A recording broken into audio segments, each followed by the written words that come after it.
Hola amigos, ahora ya estamos acá en la oficina para poder enseñarte los resultados de esta evaluación integral que hemos hecho a esta casa que ya seguro has visto en ese video, y si es que no lo has hecho, te invito a que hagas clic en este enlace para que puedas ver la primera parte de este video y te enteres lo que se hizo en campo. Y ahora estamos viendo acá ya los resultados que hemos obtenido de esta evaluación estructural de manera integral. En primer lugar, indicarte que este tipo de evaluaciones son complejas, como lo has visto en ese video, llevan varias partes, ¿no? Y es justamente para lograr una aproximación más certera de este comportamiento sísmico que va a tener esta edificación. Si bien la experiencia de repente en campo de un profesional que ha hecho muchas visitas puede servir para tener un alcance o un buen alcance de cómo se va a comportar esta vivienda, eso podría no ser suficiente para que podamos identificar de manera específica y correcta cómo se va a comportar esta vivienda, más aún si es que el propietario está pensando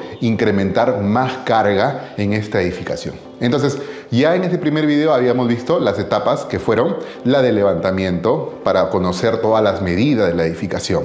Habíamos visto también los ensayos de diamantina para conocer la resistencia del concreto. Hemos visto lo que es el estudio de suelos para conocer la profundidad de la cimentación, el tamaño de la cimentación, el tipo de suelo, si es el adecuado para la carga existente y para la carga proyectada, la nueva carga proyectada. Y finalmente, en campo ya se ha hecho todo lo que son las validaciones estructurales para ver cómo se está comportando esta edificación. Y ahora lo que te quiero enseñar como primer punto son los resultados de los ensayos de diamantina que los tenemos en la pantalla. Como ves, este ensayo ha sido realizado hace un mes aproximadamente. Se ha usado lo que es la diamantina de marca Hilti, ¿no?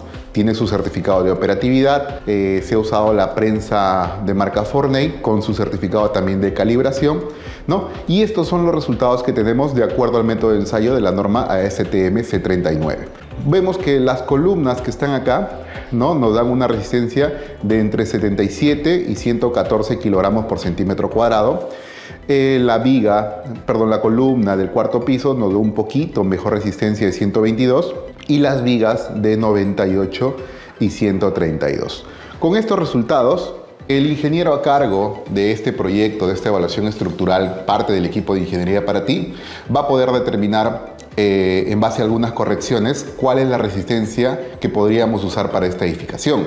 Es importante indicar que los puntos que se han considerado para la extracción son los puntos que nosotros hemos visto conveniente en base al proceso constructivo que ha seguido esta vivienda. Es decir, el propietario nos indicaba que de repente el primer piso con el techo y todo lo vio un solo maestro. Por lo tanto, estos concretos tienen la experiencia de este maestro respecto a su dosificación, sea buena o sea mala, es su experiencia. En el segundo piso nos indicó que las columnas también lo vio el mismo maestro, pero el techo ya lo vio otro maestro. En conclusión, lo que te quiero decir es que en base a lo que vamos conversando con el propietario y los procesos constructivos de cada maestro, que tal vez son particulares a ellos mismos, hemos visto justamente conveniente los ensayos para poder determinar su trabajo de cada maestro y con eso tener una apreciación más correcta de estos ensayos, ¿no? Entonces, estos fueron los resultados del ensayo de diamantina. Nos lo firma nuestro buen amigo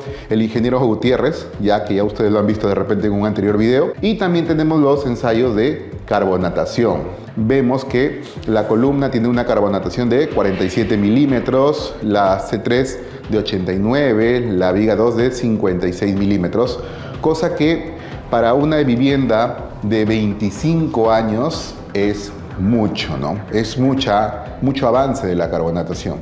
Para una vivienda de 25 años, la carbonatación debería estar más o menos entre 2 y 2.5 centímetros, ¿no? Exagerando de repente 3 centímetros, pero estamos viendo que estamos por los casi 5 centímetros a 9 centímetros, que es mucho. Eso también de alguna manera se correlaciona con el tipo de concreto que nos ha resultado.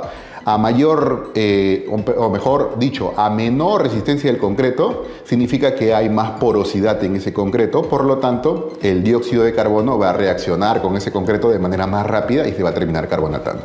Y estas son las fotos de los ensayos, ¿no? Podemos ver, por ejemplo, acá que es el mínimo, que tiene 47 milímetros.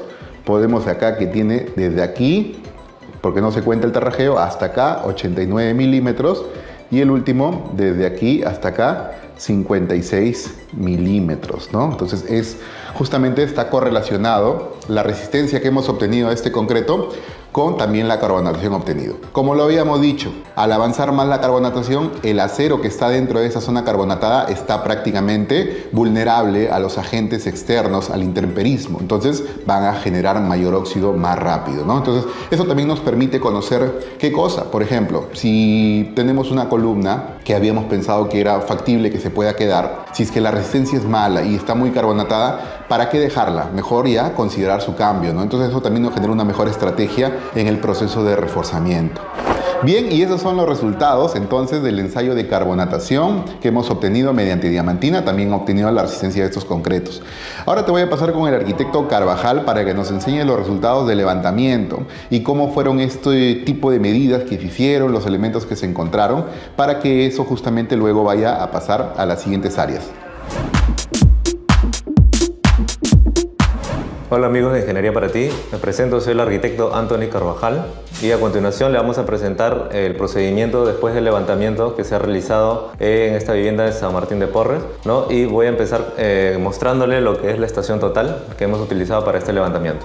Y acá tenemos el equipo, ¿no? Bueno, en este caso nosotros empezamos tomando las medidas desde la azotea, ¿no? Que era la parte más visible de todo el terreno, y se realizó pues unos 145 puntos aproximadamente de toda la vivienda para tomar el polígono, ¿no? Cabe resaltar que con esta estación total los proyectos salen con las medidas reales del terreno, también lo que son los ángulos internos de la vivienda, ¿no? Porque muchas veces pensamos que el terreno es un terreno perpendicular, ¿no? Que no tiene esas aberturas en las esquinas, en los ángulos. Entonces con esta estación pues te bota las medidas, los ángulos internos reales de la vivienda para una correcta proyección, ¿no? Cuando se realicen los planos no haya pues esas diferencias de medidas que muchas veces se cometen en obra, ¿no? Una vez obtenida la información de la estación total, ¿no? Lo pasamos al programa AutoCAD y mediante los puntos que se han tomado en la vivienda se van a proyectar en el plano, ¿no? Como podemos ver aquí en la pantalla, ¿no? Es una cierta cantidad de puntos que los ingenieros, ¿no? Los topógrafos han tomado para realizar correctamente el dibujo de la vivienda, ¿no? La forma, el polígono de la vivienda. Como podemos ver, han sido tomadas pues más de 145 puntos como le indicaba, y hay algunos puntos que se traslapan, ¿no? Hay algunos muros, unas columnas que se tienen que tomar de esta manera para posteriormente nosotros hacer un trazado, ¿no? Y vamos dibujando la forma de la vivienda según los números que tiene, ¿no? Cada punto, ¿no? Los números están en correlativo y se van acomodando, ¿ya? Y posteriormente a esto, ya una vez teniendo todos los puntos, vamos fusionando pues, ¿no? Las líneas y nos va saliendo la forma de la vivienda, ¿no? Los muros, se va trazando también algunas otras medidas que no se pueden tomar ya con la estación. Obviamente vamos a apoyarnos también de la wincha o el láser que tenemos, ¿no? El distanciómetro, para tener las medidas exactas del interior de la vivienda, ¿no? Todos los puntos, las columnas ya dibujadas, y posteriormente ya se hace un trabajo un poco más detallado, que es la parte de la distribución, ¿no? Con las cotas ya de la vivienda. Estos ejes han sido realizados para el correcto análisis estructural de la vivienda, así como los muros, ¿no? Para que el ingeniero estructural en algún momento pueda hacer el correcto análisis, ¿no? Por ejemplo, acá vemos algún muro de cabeza, muros más gruesos que otros, ¿no? Muros de soga por acá. Entonces, en el primer paso es ver, ¿no? Si hay continuidad de los muros, no se cumplieron ciertos parámetros en la ejecución de la obra. Hemos visto que las columnas también habían algunas variaciones de dimensiones en los diferentes pisos, y bueno, lo demás pues, ¿no? Cabía ya analizarlo en el programa ETAPS, ¿no?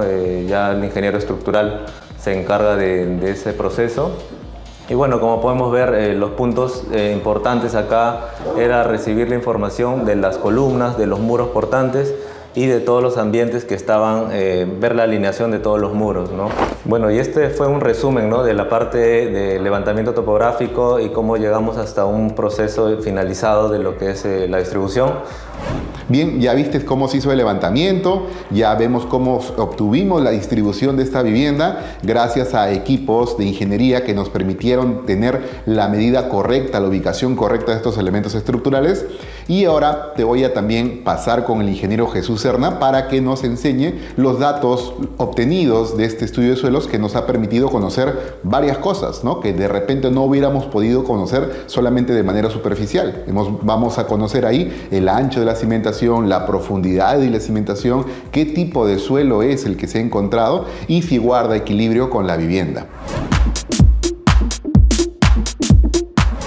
Hola amigos de Ingeniería para Ti, les saluda el ingeniero Jesús Serna y justo vamos a detallar la conclusión que obtuvimos a partir del estudio de mecánica de suelos. En esta parte podemos ver que la evaluación geotécnica cuenta de una exploración en campo, ¿no? Se realizó justamente una excavación cerca de una columna con el muro portante para auscultar la cimentación de la vivienda. Se pudo llegar a una profundidad de 2,20 metros, ya que el terreno era muy inestable. Aparte, teníamos al costado de la calicata una caja de registro que estaba con un mal proceso constructivo, ¿no? Justamente también había una fuga de agua y eso hacía que el terreno estaría un poco saturado, ¿no? Justo por ello también tiene una baja capacidad portante y se pudo llegar hasta 2,20 metros, ¿no? Acá justo tenemos también los ensayos de laboratorio que se realizaron. Se realizaron en realidad 3 grupos de ensayos. El ensayo físico, que abarca el contenido de humedad, el análisis granulométrico y los ensayos de límites y plásticos, ¿no? Y a partir ya del análisis granulométrico se clasifica, ¿no? el SUX. También se realizó ensayos químicos, que en este caso serían las sales solubles totales del suelo, el contenido de cloros y el contenido de sulfato, ¿no? Acá tenemos los resultados de los ensayos de la muestra. Se realizó una profundidad de 1,50 m hasta 2,20 metros la extracción de la muestra y tenemos, como se puede observar, un gran contenido de grava, ¿no? Adicionalmente también tenemos un gran porcentaje de arena y con una ligera presencia de finos. En el límite líquido justamente tenemos un límite alto, pero una baja índice de plasticidad, ¿no? Un contenido de humedad alto debido a que justamente se pudo encontrar en el campo el terreno humedecido, ¿no? A partir del análisis granulométrico, como les estaba comentando, obteníamos, ¿no? La clasificación SUX, que en este caso nos salió grava limosa con un porcentaje de una ligera presencia de arena, ¿no? Bueno, ahora justo podemos observar un perfil estratigráfico. Nosotros, si acercamos la vista, en toda la primera capa, en el primer estrato tenemos relleno. Se encontró un material heterogéneo en sí. Teníamos retazos de ladrillo, bloques de cemento en cuanto a tuberías y adicionalmente también se encontró pequeñas raíces, ¿no? El relleno estaba a una profundidad de 1,50. Después de ello se encontró un material natural, un estrato natural. Sin embargo, la cimentación de la vivienda estaba a una profundidad de 70 centímetros, o sea, es decir, estaba cimentada sobre un material de relleno, el cual un material de relleno no puede ser calificado como un material de apoyo para la cimentación, ¿no? De la vivienda, ya que es un poco ambiguo el tema de cómo va a reaccionar ante una carga ejercida, ¿no? En este caso se va a proyectar, bueno, en el tema del análisis estructural, el ingeniero va a evaluar, ¿no? Una proximidad de repente de cómo se comportaría la vivienda a una profundidad de cimentación de 1,80, ¿no? Tal cual dio la conclusión del estudio de mecánica de suelos. Si continuamos con los ensayos, podemos observar que también se realizó, como les estaba explicando, el tema del estudio químico, ¿no? Acá vemos un cuadro en el cual nos indica la presencia de sulfatos, cloruros y sales, y de acuerdo al contenido de partes por millón sacan un grado de alteración. Las sales solubles nos salió partes por millón de 2207 y los sulfatos en partes por millón moderado, ¿no? En cloruro no hay mucho ataque. Se está recomendando, como se puede observar, un cemento tipo 2 o un IP, ¿no? MS, debido a un sulfato moderado que se encontró a realizar el ensayo, ¿no? Bueno, en este apartado tenemos el tema del análisis de la cimentación. Acá vamos a verificar, ¿no? La capacidad portante que va a tener el terreno. Esta tabulación de la tabla se extrae datos precisos, son parámetros, ¿no? Acá podemos observar que es el ángulo de fricción interna y tenemos también la cohesión, ¿no? Que estos valores ingresan al cálculo Se calcula y justamente acá podemos ver que el tipo de falla por corte que vamos a considerar es de grava. En este caso se consideró falla general, lo cual mantuvo, ¿no?, los ángulos de fricción y cohesión de igual manera, ¿no?, para tabular toda la capacidad admisible del terreno. Recomendamos básicamente el apoyo de la cimentación de la vivienda a 1,80. ¿Por qué? Porque si estuviéramos considerando de repente un apoyo a 1,50, estaríamos cimentando posiblemente a una profundidad de relleno, ¿no?, donde el suelo es un poco impredecible en cuanto a su comportamiento. Y es decir, que si de repente cimentamos a 1,80, vamos a encontrar un suelo natural con un mejor comportamiento y un cálculo ya establecido, ¿no?, de cuándo va a soportar el terreno, ¿no? Y bueno, amigos, como conclusión tendríamos que justo la edificación, ¿no?, está cimentada a una profundidad no adecuada debido a que está apoyada sobre un estrato de relleno. Posiblemente se tendría que realizar refuerzos, ¿no?, en la parte de la cimentación de la edificación, y en este caso veríamos adecuado y viable, ¿no?, el tema de profundizar un poco más la cimentación con un DF aproximado de entre 1,80 a 2 metros, ¿no?, para poder tener, ¿no?, una cimentación sólida, ¿no?, sin asentamientos diferenciales que se puedan generar de repente en un estrato de relleno, ¿no?, porque no sabemos ni conocemos cómo sería el comportamiento a partir de ejercerle una carga al terreno, ¿no? Adicionalmente a ello, con el estudio del análisis químico, se puede considerar también la aplicación del cemento tipo 2, ¿no?, o de repente un IP o un MS, ¿no? Por tal motivo también se considera que la capacidad portante del terreno es bueno siempre y cuando se apoye a 1,80 m, ¿no?, por debajo del mismo. Bueno, amigos, eso sería todo en cuanto al estudio de mecánica de suelos. Muchas gracias. Bien, gracias Jesús por esta explicación de los suelos, y ya sabes entonces los datos que hemos obtenido de este estudio de mecánica de suelos, donde que a pesar de que hemos visto grava, hemos visto que es una zona de relleno y la cimentación de la vivienda actualmente está sobre una zona de relleno, con lo cual podría ser perjudicial tanto como se encuentra actualmente como si quisiéramos ampliar más niveles.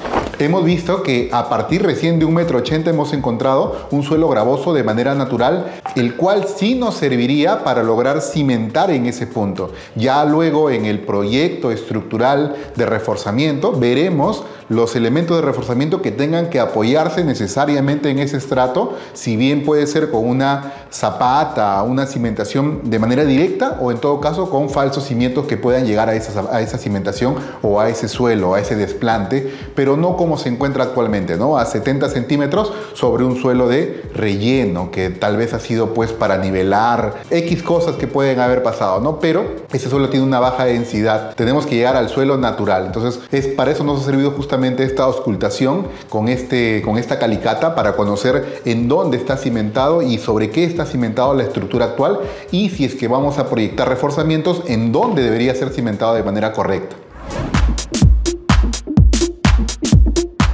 Muy buenas amigos de Ingeniería para Ti, les saluda el ingeniero Cristian Egusquiza, y después de haber hecho ya la evaluación a la estructura de la vivienda de San Martín de Porres, a continuación les mostraré los resultados obtenidos a través de este informe.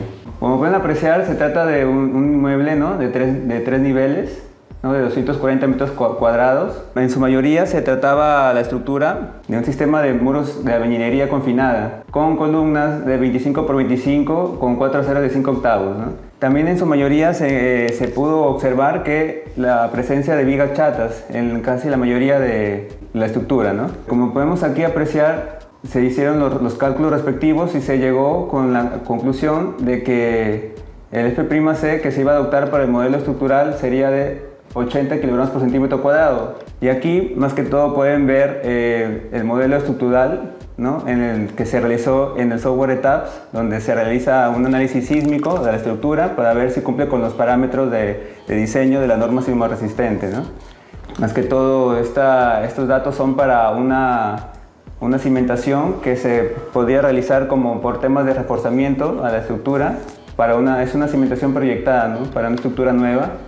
También con respecto a los sistemas estructurales, se está, como les había comentado, corresponde a la albañilería confinada, por lo tanto se está utilizando este factor de reducción de fuerza sísmica R igual a 3. Como parte del diseño sismorresistente se realiza un análisis modal espectral de la edificación para ver cómo ésta vibra ante solicitaciones externas como son las fuerzas sísmicas, ¿no? Entonces aquí realizamos este análisis, ¿no? Donde podemos ver cada uno de los periodos fundamentales de la estructura, ¿no? En la dirección transversal y longitudinal. Luego realizamos un análisis de irregularidad torsional. Esto es importante debido a que se podía intuir que por la configuración estructural de esta vivienda parecía que podía tener este tipo de irregularidad, que la irregularidad torsional no está cumpliendo, ¿no? Acá realizamos un análisis sísmico estático, acá se encuentran los parámetros, ¿no? Y los periodos fundamentales de vibración, las cortantes basales por sismo en ambas direcciones, y eso más que todo sería un análisis estático, ¿no? Aquí esto se introduce en el programa, ¿no? Lo que resulta aquí, 0.6875, se introduce en el programa. Luego se realiza un análisis dinámico de la estructura para ver cómo influye el sismo, ¿no? en el comportamiento dinámico, ¿no? en la estructura. Una vez ya determinado el sismo de diseño, se determinan mediante la ayuda de este software, esta herramienta de análisis llamada ETAPS, los desplazamientos laterales debidos al sismo. Según la norma E030 indica que para el sistema de albañilería confinada, estos derivas que se denominan o también distorsiones de entrepiso no debe superar en ninguno de los pisos a este valor de 0.005. Entonces se determina en el software ETAPS los desplazamientos que habría en la estructura, ¿no? Y como se puede apreciar, todos los valores están superando el valor antes indicado de 0.005, ¿no? Al menos en la parte transversal, en el eje X, ¿no? En el sentido transversal de la edificación, no están cumpliendo. En el eje Y, que es el sentido longitudinal, debido a la presencia de estos dos grandes muros, como se puede ver aquí en la imagen, no está habiendo grandes desplazamientos, por lo tanto en el sentido longitudinal sí estaría cumpliendo, ¿no? El problema es en el eje transversal, en el eje X, no está cumpliendo con los máximos desplazamientos indicados en la norma, ¿no? Y también se incluyen, ¿no? las dimensiones de las columnas que se han visto en campo, ¿no?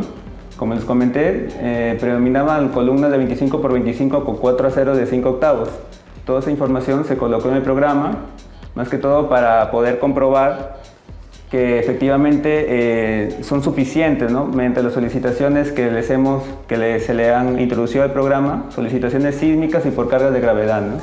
Y se puede llegar a este gráfico donde se ve el diagrama de interacción de la columna, el cual representa la capacidad que tiene la columna de resistir esfuerzos de compresión y esfuerzos de flexión. Entonces, para poder corroborar que estas columnas son suficientes, se tiene que comprobar que estos puntos que representan a cada uno de los esfuerzos de las combinaciones anteriormente indicados se encuentren dentro de esta curva de interacción, que es una curva que me indica qué tan resistente es mi columna, ¿no? Todos los puntos deberían caer dentro, pero como se puede ver, hay varios puntos que salen, ¿no? Lo que indicaría que esta columna es insuficiente, ¿no? Entonces, no estaría cumpliendo con parámetros de diseño adecuados, lo que indicaría que esta columna podría fallar ante un sismo, estas columnas podrían fallar ante un sismo severo, ¿no? Aquí se encuentra de color rojo las columnas, ¿no? Prácticamente en el primer nivel. Como se puede ver, las columnas de color rojo son las que estarían incumpliendo. Prácticamente son ya la mayoría, ¿no? El 90% de las columnas que no estarían cumpliendo, ¿no? En el primer piso, ¿no? Que es el piso más solicitado y más importante y es el que me da la estabilidad y la integridad de la estructura, ¿no? El primer piso. Con respecto a las conclusiones, y como principales conclusiones, como se puede ver, se llegó a determinar que la estructura no cumple en 3 distintos aspectos.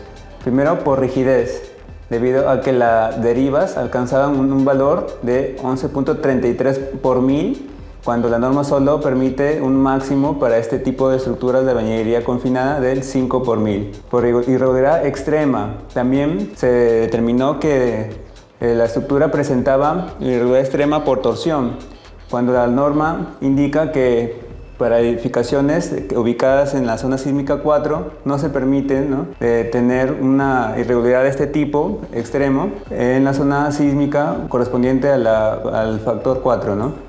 Luego, por resistencia, como se pudo ver más arriba, no estaría cumpliendo tampoco, porque las columnas están quedando insuficientes, más que todo por baja resistencia a compresión que estarían registrando, ¿no? Según los ensayos de rotura que se han realizado. El F'C adoptado por estos elementos de concreto es de 80 kilogramos por centímetro cuadrado, lo cual castiga bastante a la resistencia global de la estructura, ¿no? Como se puede ver aquí, indica que no cumplen los elementos de concreto armado, más que todo en los primeros pisos, ¿no? Lo cual es bastante riesgoso, ¿no? Porque los elementos del primer piso son los más esforzados y que cargan con todo el peso de la edificación y me aseguran la integridad, ¿no? De la edificación. Luego, como recomendaciones, se llegó a la conclusión también de que reforzar todos los elementos, todas las vigas, ¿no? que no están cumpliendo sería sumamente costoso, ¿no? Por lo tanto, esta recomendación, más que todo, podría generar muchos gastos que serían equiparables a realizar una estructura desde cero, ¿no? Como se ha visto, ha habido irregularidad torsional extrema, lo cual ha hecho castigar bastante a la estructura y aplicándole un sismo mayor. Para eso se está viendo conveniente la ubicación de una placa en la parte frontal de la edificación, la cual es la que ha resultado más flexible. Esta placa ayudaría en el comportamiento sísmico reduciendo esa torsión y pudiendo, digamos, reducir las fuerzas sísmicas que se consideran en la estructura y pudiendo incluso ayudar bastante a los elementos de concreto armado, ¿no? Como también se ha visto en lo que respecta a la cimentación de esta estructura se encuentra apoyada sobre un estrato de relleno. Se está viendo conveniente, digamos, llegar a una profundidad mayor, de tal forma que se obtenga una mejor capacidad de un suelo natural, ¿no? Lleno de relleno, y mediante una utilización de una falsa cimentación, ¿no? Como puedes ver, hasta llegar a una profundidad aproximada de 1,80 metros, porque actualmente la profundidad de cimentación que se tiene en la vivienda es de 70 centímetros, ¿no? Todo este informe se basó en la publicación oficial realizada por CENSICO del año 2020 de la norma E030 diseño sismo resistente. Bueno, y eso sería todo con respecto al informe estructural. Bien, Cristian, muchísimas gracias por los datos obtenidos. Ya estamos viendo que lamentablemente esta edificación, tal como se encuentra actualmente, no cumple los parámetros sismoresistentes.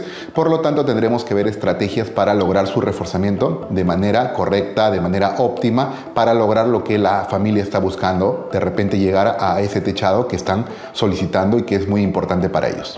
Y bien, amigos, eso era lo que le queríamos enseñar en este video, todo el proceso que sigue después de los trabajos de campo. Si bien los trabajos de campo parecen que son pesados, los trabajos de laboratorio también son otra parte, prácticamente el 50% del trabajo de todo este proyecto integral de evaluación estructural que se ha hecho. Bien, amigos, ya sabes entonces, este tipo de evaluaciones estructurales son complejas, pero muy válidas cuando tú quieres hacer ampliaciones para conocer cómo funciona tu estructura. Si tienes consultas sobre el procedimiento, que me imagino debe ser así porque son varios procesos que hemos visto, déjanos en los comentarios. Ya ves que todo el equipo, ¿no? Cada quien en su parte, en su especialidad, va a ir respondiendo a tus preguntas, a tus consultas, ¿no? Y también te invito a que nos puedas seguir en nuestras redes sociales. Ya acá deben estar apareciendo todas nuestras redes sociales y nos puedas seguir para seguir obteniendo más contenido de arquitectura, ingeniería y también de construcción.